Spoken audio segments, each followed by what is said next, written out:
Israel और Hezbollah के बीच युद्ध विराम होने के बाद ऐसी उम्मीद जगी थी कि मिडिल ईस्ट में आने वाले वक्त में शांति बहाल हो सकती है, लेकिन मौजूदा हालातों को देखकर ऐसा लगता है कि मिडिल ईस्ट की आग अब और ज़्यादा भड़क चुकी है, जो गाज़ा, लेबनान होते हुए अब सीरिया तक पहुंच चुकी है। जी हाँ, हम बात कर रहे हैं सीरिया में छिड़े गृह युद्ध की, जिसकी वजह से मौजूदा राष्ट्रपति बशर अल असद की कुर्सी खतरे में है। दरअसल विद्रोही गुट के लड़ाकों ने सीरिया के अलेप्पो पर कब्जा कर लिया है और वो तेजी से दमिश्क की तरफ बढ़ रहे हैं। और इस पूरे विद्रोह के पीछे सीरिया के हयात तहरीर अल शाम यानी HTS संगठन का हाथ है।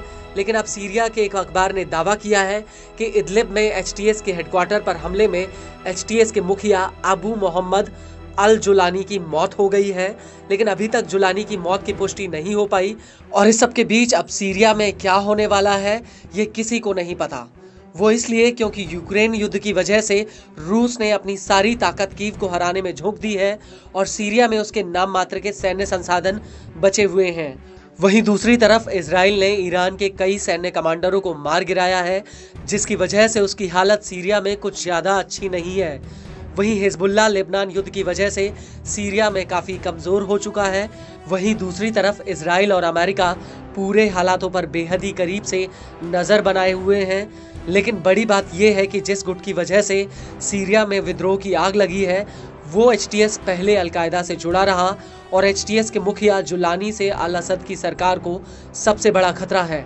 हालांकि इस लड़ाई के पीछे शिया और सुन्नी का पहलू भी हावी हो रहा है, क्योंकि जुलानी सुन्नी है तो राष्ट्रपति असद शिया मुस्लिम है और इसी वजह से शिया बहुल ईरान भी असद के साथ खुलकर खड़ा हुआ है।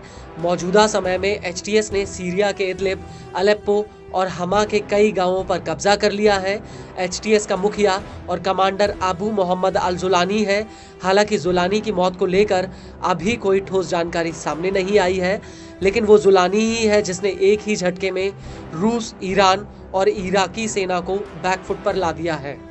ऐसे में बड़ा सवाल उठता है कि आखिर जुलानी कौन है। तो आपको बता दें कि जुलानी को लेकर अरब मीडिया का कहना है कि उसका जन्म 1981 या 1982 में हुआ था। वो इदलिब में पला बढ़ा और जब 2003 में अमेरिका ने इजराइल पर हमला किया तो वो मेडिकल की पढ़ाई बीच में ही छोड़कर अलकायदा के साथ जुड़ गया।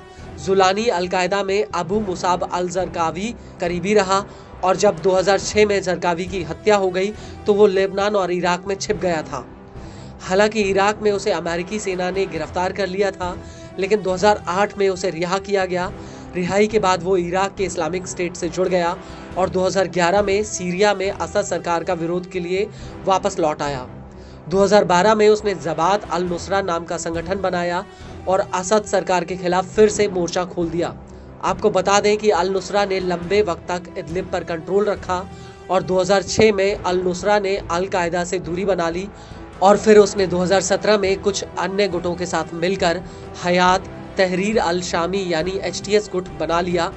और अब HTS के मुखिया अबू मोहम्मद अल जुलानी को लेकर अरब मीडिया का कहना है कि रूसी एयर स्ट्राइक में उसकी मौत हो गई है।